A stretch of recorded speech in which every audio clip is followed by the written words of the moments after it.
Há histórias que nos pegam de surpresa e mudam tudo o que achávamos que sabíamos sobre amor, perda e recomeços. Algumas chegam devagar, em pequenos gestos, outras vêm como tempestades, arrastando tudo no caminho. Essa primeira história de hoje é uma daquelas que nos fazem pensar sobre os limites do que estamos dispostos a fazer para não ficarmos sozinhos. Antes de começarmos, quero saber quem está comigo hoje. Comenta de onde você está assistindo e a que horas. Aproveitando que está por aqui, permita-me fazer companhia enquanto você se dedica às suas tarefas diárias, seja no trabalho, arrumando a casa, preparando uma refeição ou simplesmente desfrutando de um momento de descanso, se desligando um pouco de qualquer problema. Se puder, coloque seus fones de ouvido preferidos, prepare uma bebida quente ou aquela que você mais gosta e vamos para o episódio de hoje.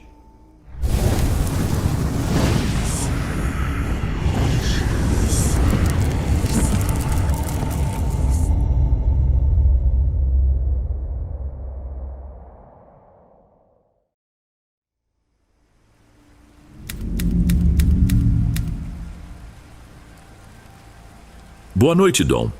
Fiquei um bom tempo pensando se devia ou não dividir essa história, mas percebi que não consigo mais guardar tudo só para mim. Espero que você entenda o que passei. Comecei a perceber o tamanho do que é o amor quando eu tinha 17 anos. Naquela época, meu pai, o seu Rubem, tinha acabado de abrir uma pequena oficina mecânica num bairro distante de onde a gente morava. E foi também nessa fase que conheci a Cristina, que tinha 14 anos. Ela se mudou para uma casa que ficava bem no meu trajeto até a escola. A família dela era muito religiosa e cheia de regras, a ponto de não deixarem a menina sair sozinha. Ainda assim, a curiosidade que surgia entre a gente fez nossos mundos se aproximarem. No início, tudo era bem tímido. A gente trocava bilhetes escondidos na sala de aula, conversava em rodinhas de amigos, sempre tentando não dar bandeira para a família dela. Essa proibição toda, de certo modo, só tornava o clima mais intenso. Teve uma tarde, depois da aula, em que ela me chamou para conversar atrás do ginásio esportivo. Falou das inseguranças, dos medos. Eu não pensei duas vezes e abracei ela. Foi a primeira vez que tivemos um contato mais íntimo, e ali eu senti que minha vida mudaria de rumo. Alguns meses depois, a Cristina apareceu para mim chorando, dizendo que estava grávida. Fiquei em choque, sem saber o que fazer ou dizer. Ela contou que os pais tinham colocado ela para fora de casa assim que souberam. A mãe ainda tentou ajudar, mas o pai foi implacável. Ver aquela cena acabou comigo. Fui direto falar com os meus pais, esperando levar um sermão enorme. Para minha surpresa, o seu Rubem e a dona Elisa, minha mãe, não reagiram bem, mas também não admitiram que a Cristina ficasse na rua. Sugeriram que ela morasse com a gente até decidirmos o que fazer. Foi uma época complicada. Eu ainda era muito novo, mas entendi que precisava tomar jeito na vida. Meu pai me orientou a trabalhar meio período na oficina, para aprender pelo menos a parte de organização e administração. Aos poucos fui ganhando um pouco de independência financeira. O tempo passou, e nossa filha, a Lívia, nasceu quando eu tinha 18 anos, e a Cristina, 15. Aquele nascimento misturou alegria e terror ao mesmo tempo. Eu não fazia ideia do que era ser pai, mas a gente sentia que precisava tentar fazer dar certo. A gente até que se deu bem morando junto. Com o tempo, a Cristina voltou para os estudos, se formou no ensino médio e decidiu que queria fazer veterinária. Eu trabalhei mais horas, ajudei nos custos, fiz o que pude para apoiar. Até abrimos uma pequena clínica, fruto de muito esforço e de um investimento que meu pai conseguiu. Por um instante, achei que finalmente tínhamos alcançado uma felicidade plena, mas me enganei. O que começou a mudar tudo foi um problema sério na oficina.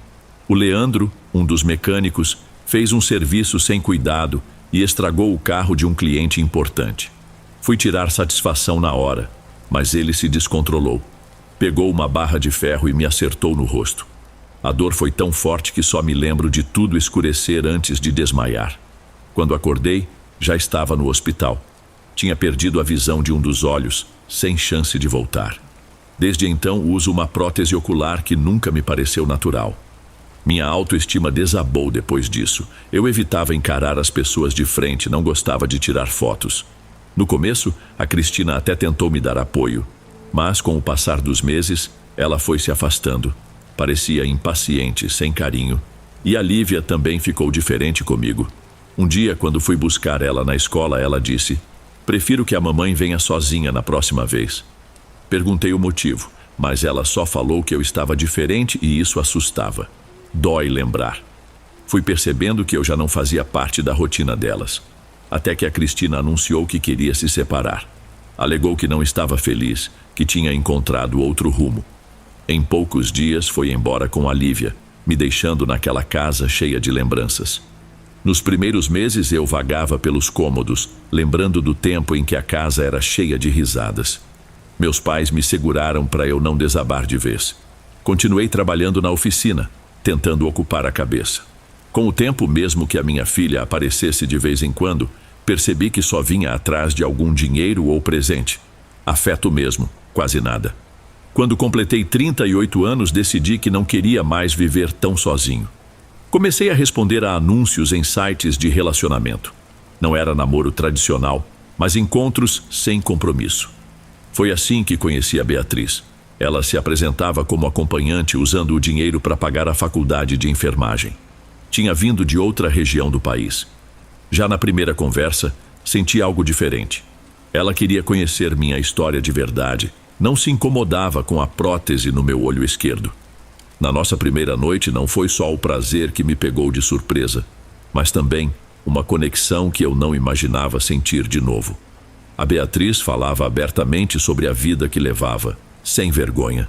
Queria saber do meu passado, da minha filha, dos meus traumas. Isso me desarmou. Quebrei minha própria regra de não repetir encontros e passei a procurar por ela sempre que possível. No começo, eu pagava pelos programas, mas aos poucos a relação se transformou em algo mais próximo. De repente, eu já estava completamente envolvido. Em uma noite de chuva, por volta das 23 horas, recebi uma ligação dela, chorando. Contou que tinha sido agredida pelo irmão mais velho e expulsa de casa pelo pai. Fui buscar na hora. Ela estava sentada na calçada, encolhida, com marcas visíveis de agressão. A cena me doeu. Ver alguém que parecia tão forte, agora tão fragilizada.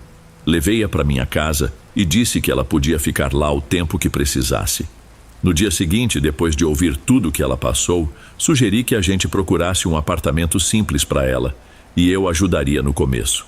Não esperava nada em troca. Talvez eu quisesse corrigir meus erros ou só me sentir útil de novo. Ela aceitou e consegui um quartinho mobiliado numa área tranquila. A mudança foi rápida e a gente passou a se ver com mais frequência. Já não era mais cliente e acompanhante, e sim algo que parecia companheirismo.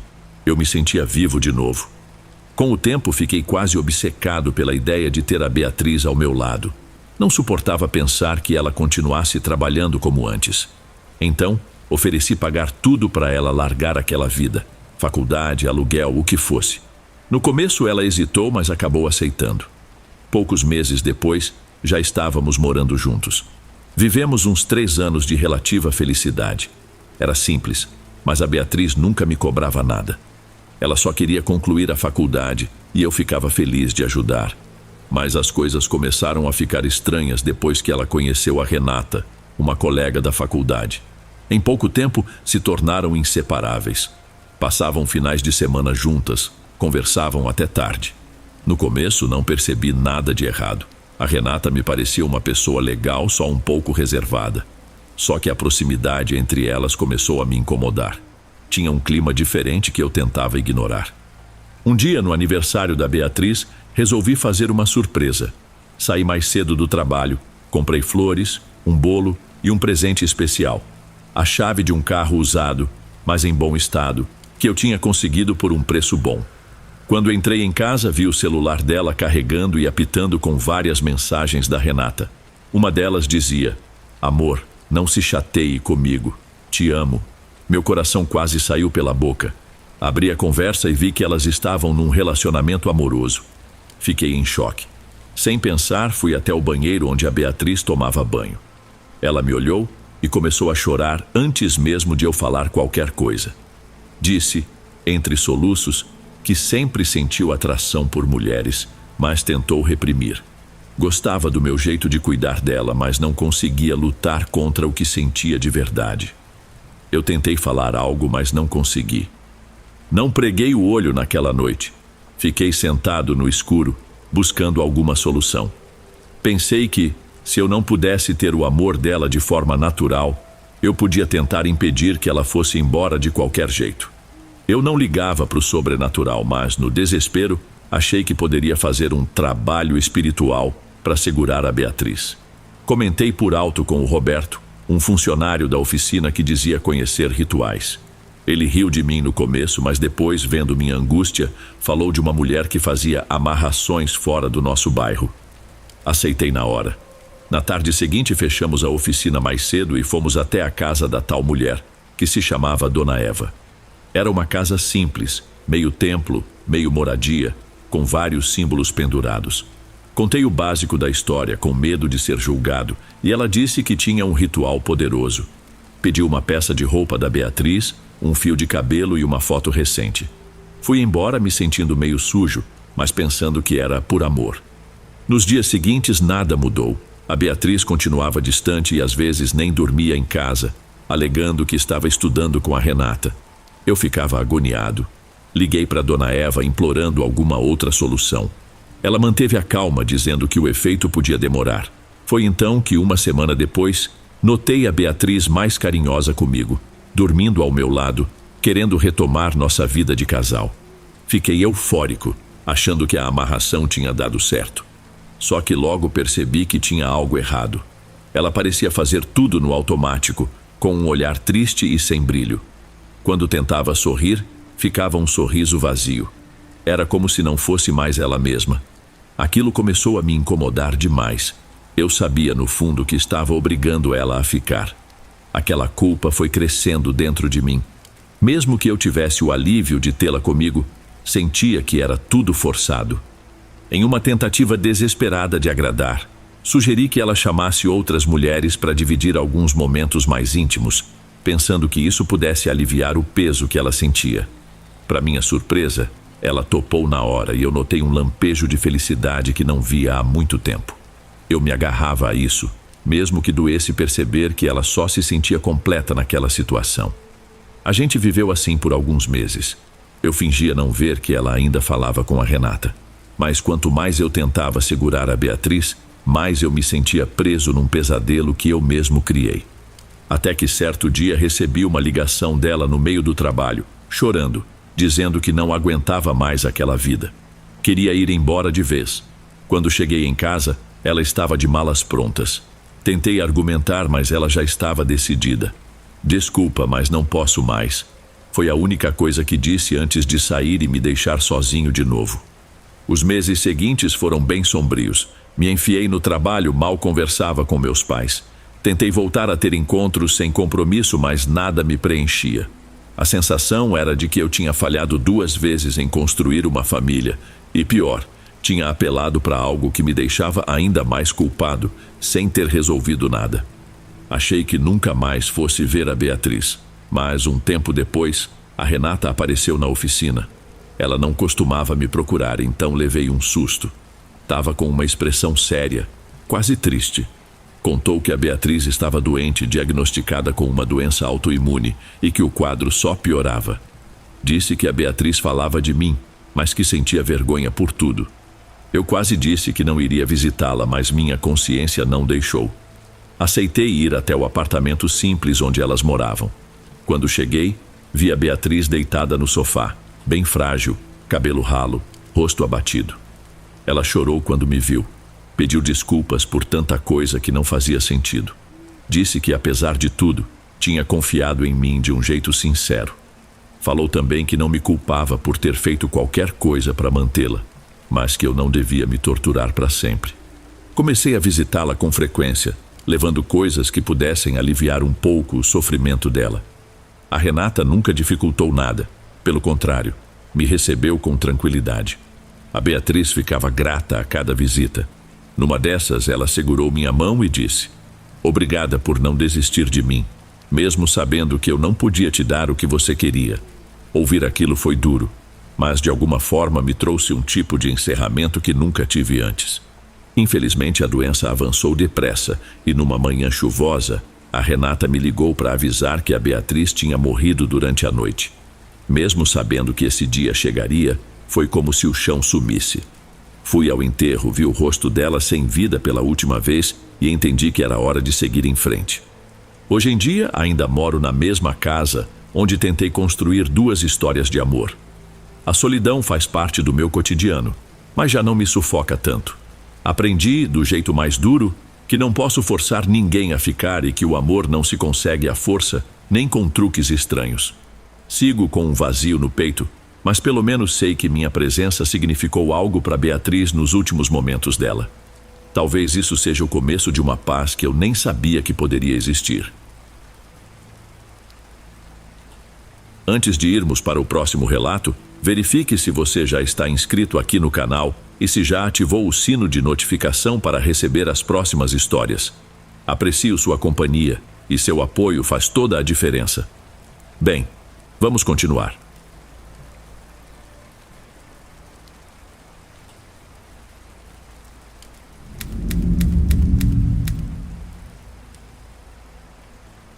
Fazia pouco mais de 20 anos que eu tinha saído da minha cidade natal em busca de um emprego que sustentasse a minha família. Jamais imaginei que o trabalho em um hotel antigo, localizado em um centro histórico de uma cidade brasileira, fosse mudar a minha vida de um jeito tão marcante.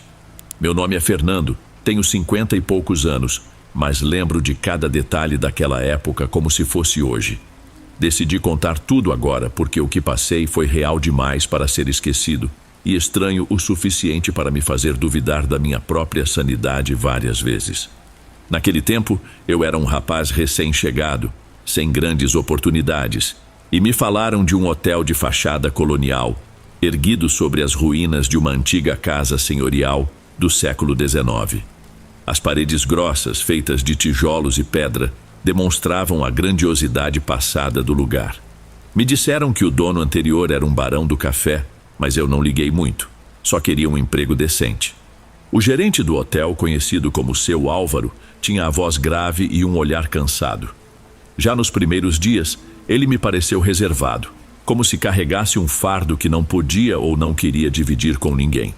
Ainda assim, me recebeu com um sorriso protocolar e explicou minhas funções: dar suporte na recepção, ajudar com a bagagem, manter as áreas comuns limpas e, de vez em quando, cobrir o turno da noite. Você vai notar que esse hotel parece maior por dentro do que por fora, ele disse, enquanto andávamos pelo corredor principal. Os corredores são meio confusos, mas com o tempo você se acostuma. Só não fique dando ouvidos às histórias que o pessoal mais antigo conta. O povo adora exagerar. Concordei com a cabeça. Eu não tinha tempo a perder com boatos, embora o lugar já me deixasse um pouco inquieto. Eram 3 andares de quartos, mais um depósito no quarto pavimento, que funcionava como um sótão adaptado para guardar mobílias e caixas antigas. Em geral, o sótão ficava trancado. Nas primeiras semanas, nada que eu chamaria de anormal aconteceu. Meu dia a dia era limpar o saguão, atender hóspedes reclamando de ar-condicionado ou falta de toalhas e levar malas para os quartos. Eu dormia em um quarto pequeno de funcionários no térreo, perto de onde ficavam as máquinas de lavar e prateleiras de estoque. Certa vez, antes do amanhecer, precisei cobrir o turno de uma recepcionista que estava doente. O hotel estava em silêncio, quase dando a impressão de estar vazio, embora tivéssemos alguns poucos hóspedes naqueles dias. Eram mais ou menos 2 da manhã, quando ouvi passos no corredor que levava aos andares de cima. Achei que fosse alguém procurando água ou voltando de um passeio noturno. Peguei a lanterna da recepção e subi para o 2º andar. Para minha surpresa, o corredor estava escuro e vazio, mas o barulho de passos, meio arrastados, continuava. Pensei na possibilidade de um intruso e segui em frente, com o coração acelerado. Quando cheguei ao fim do corredor, o som parou. Abri a porta de emergência para ver a escada que ia para o 3º andar, mas não havia ninguém. Fiquei parado um tempo sem saber se procurava mais ou se voltava. Acabei descendo e tentei me convencer de que era só algum hóspede desavisado. No dia seguinte, o Vinícius, o recepcionista noturno que me treinara, jogou uma conversa misteriosa. Ouvi dizer que você subiu para o segundo andar de madrugada. Escutou algo esquisito, né? Quem te contou? Perguntei intrigado. O seu Álvaro me perguntou se eu sabia de alguma coisa. Ele fica de olho em tudo, mas não curte falar abertamente sobre esses assuntos. Preferi não me estender no assunto. Não queria que pensassem que eu era medroso. Foi a primeira vez que senti que existia algo fora do normal ali. E também percebi que eu não era o único a notar essas coisas. Pouco depois conheci a Cida, camareira experiente, de uns 30 e poucos anos, sempre com um semblante preocupado. Uma manhã, durante o café na copa dos funcionários, ela me confidenciou que pretendia sair do emprego. Olha, Fernando, não quero te assustar, mas esse hotel tem coisas que não batem. Já trabalhei em vários lugares antigos, mas nunca vi tanto barulho sem explicação, nem porta que abre sozinha desse jeito. Perguntei se ela tinha exemplos concretos. Ela hesitou antes de responder. Ainda estou aqui porque preciso do salário, mas não sei até quando aguento. Faz umas semanas, fui limpar um quarto do terceiro andar. Tinha só um hóspede naquele corredor, mas o quarto que eu entrei estava vazio. Quando fui ajeitar as almofadas, senti como se alguém passasse atrás de mim.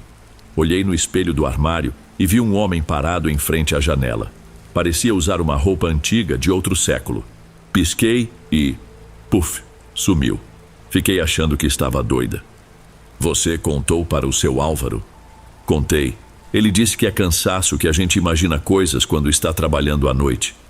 Senti um arrepio na hora, mas fingi não dar importância. Mesmo assim, passei a ficar mais atento aos sinais. O sótão no quarto andar me chamava a atenção. Vivia trancado, mas de vez em quando eu ouvia barulhos vindo de lá, como se algo estivesse sendo arrastado ou caixas caindo, mesmo ninguém tendo permissão para entrar naquele espaço sem a autorização do gerente. Eu não subiria lá sozinho, recomendou Vinícius quando comentei minha curiosidade. Se for algo quebrado, beleza, mas se for outra coisa... Ele nem completou a frase, deixando claro que não gostava nem de pensar no assunto. Só a menção do sótão já incomodava o pessoal. Até que num dia de muita chuva surgiu a chance de dar uma espiada. O seu Álvaro saiu para resolver questões administrativas e me deixou cuidando das chaves do escritório, para eu checar algumas reservas. Em cima da mesa vi o molho que incluía a chave do quarto andar. Fiquei dividido, mas a curiosidade falou mais alto. Perto das 3 da tarde, confirmei que não havia ninguém nos corredores e fui para a escada estreita que levava ao sótão. A porta rangeu, revelando um ambiente abafado, cheio de móveis antigos cobertos de poeira. O cheiro de mofo era forte e a luz fraca que entrava por uma clarabóia deixava tudo num tom meio sombrio. Meu coração disparou como se tivesse alguém por perto, mesmo sem enxergar ninguém. Comecei a explorar. Caixas empilhadas, um baú com lençóis amarelados, cadeiras de madeira, tudo tomado por teias de aranha. De repente ouvi um suspiro que reverberou ali dentro, quase imperceptível, mas foi o bastante para me assustar. Virei depressa, apontando a lanterna atrás de um armário, sem achar nada. Respirei fundo, dizendo a mim mesmo que podia ser só o vento. Quando me aproximei da parede do fundo, vi algumas tábuas soltas no piso. Pisei com cuidado, sentindo o chão ceder de leve. Tem alguém aí? Falei, sabendo que era bobagem, porque aquele lugar devia estar vazio. Nenhuma resposta, só o eco da minha própria voz. Desci de lá com a nítida impressão de estar fazendo algo que não devia. Tranquei tudo e devolvi a chave. Ainda tentava me acalmar quando o seu Álvaro voltou. Por sorte, ele não reparou meu nervosismo. As coisas foram ficando mais estranhas quando a Cida me contou, em voz baixa, que tinha conseguido outro emprego e sairia no fim do mês. Ela também comentou que a filha estava doente e que não queria arriscar, pois achava que a energia do hotel estava piorando. Segui minha rotina, mas cada dia me sentia mais desconfortável. Em uma madrugada, ao voltar para o meu quarto, notei a porta meio aberta. Tinha certeza de que deixara trancado. Entrei devagar, acendi a luz e não vi nada fora do lugar, mas aquela impressão incômoda de que havia alguém ali comigo demorou a passar. Acabei adormecendo de puro cansaço. No dia seguinte, mencionei rapidamente ao seu Álvaro o que aconteceu. Ele pigarreou e fez uma cara que não decifrei direito. Não quero suar frio, Fernando, mas madeira velha faz barulho. portas podem se soltar. Eu também pensava assim, mas a porta estava encostada de um jeito bem estranho. Às vezes é o vento ou algum outro funcionário entrou para pegar algo. Ele não me convenceu, mas deixei para lá. Eu via que ele reconhecia a estranheza, mas evitava falar para não aumentar o pânico ou perder funcionários. Alguns dias depois, tive uma conversa marcante com a Regina, responsável pela rouparia. Ela, com seus terços no bolso do avental, sempre rezava pelos cantos.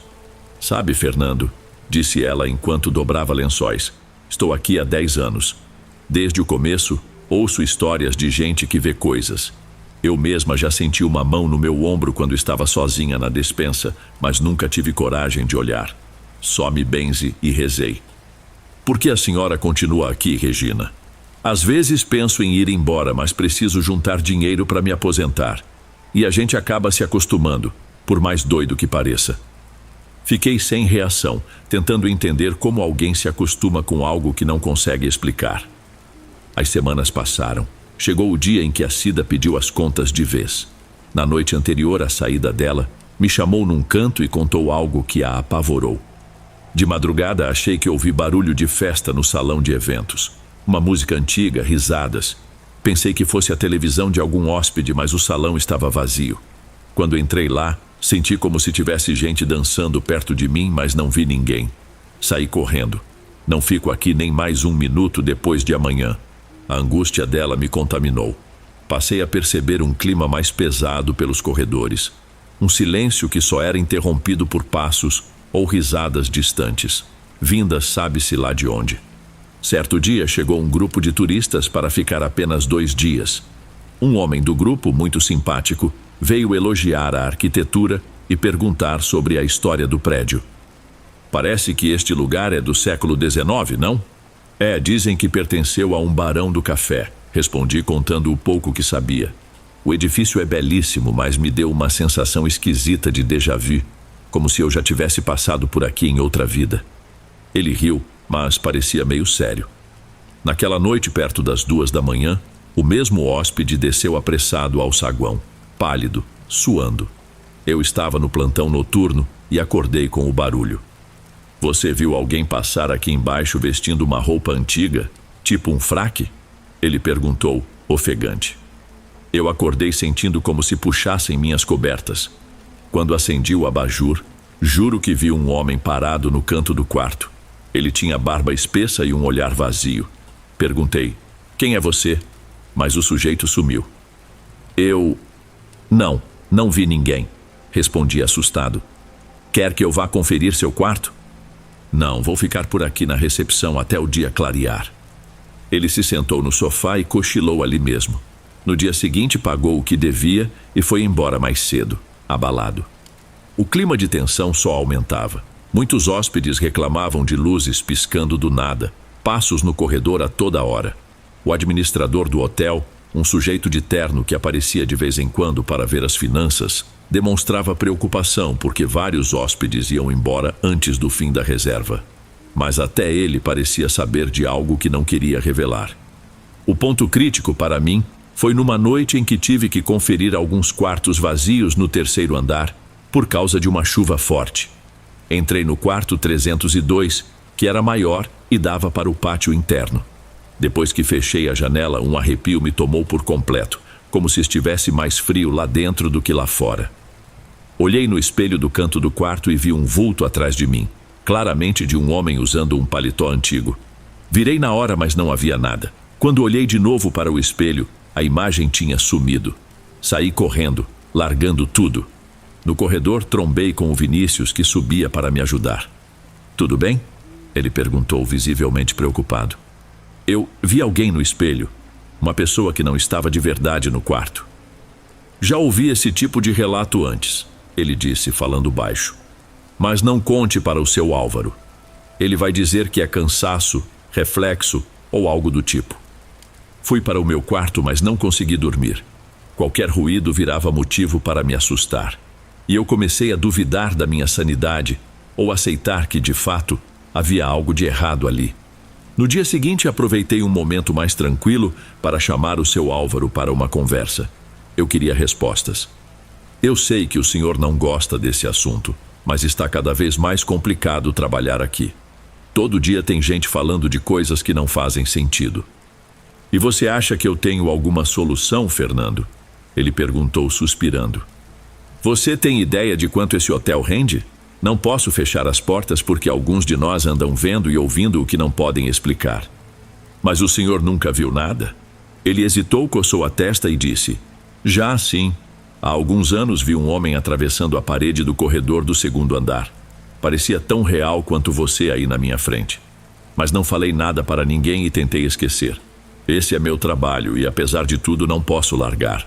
Aquilo me desestabilizou de vez. Se até o gerente admitia ter passado por algo parecido, então não era só paranoia. Nas semanas seguintes, os eventos estranhos se intensificaram. Uma vez, encontrei a Regina ajoelhada no corredor, rezando contra a parede. Disse que tinha ouvido uma voz sussurrar o nome dela. O Gerson, da manutenção, jurou ter escutado risadas vindas do sótão enquanto arrumava um vazamento no terceiro andar. Até que, numa noite, quando me deitei, senti uma pressão nos pés, como se alguém puxasse o cobertor. Acendi o abajur e olhei em volta. Nada. Mas o cobertor estava realmente mais para fora da cama do que deveria, e não havia corrente de ar ou qualquer coisa que justificasse aquilo. Na manhã seguinte, tomei a decisão de ir embora antes que minha cabeça pirasse de vez. Falei com o seu Álvaro. Se é o que você quer, Fernando, não vou impedir. Ele respondeu. Mas fica até a virada do mês. Assim você recebe tudo certinho. Concordei, porém passava o dia contando as horas para ir embora. 2 dias antes de eu sair, numa madrugada chuvosa, me bateu a ideia de fazer uma última ronda pelos corredores, como uma despedida esquisita. Fui até o terceiro andar e de repente senti um frio que parecia vir do nada. Vi um movimento no final do corredor, algo parecido com uma sombra de alguém. Mas, como nas outras vezes, sumiu quando me aproximei. Desci as escadas correndo, juntei minhas coisas e não esperei amanhecer.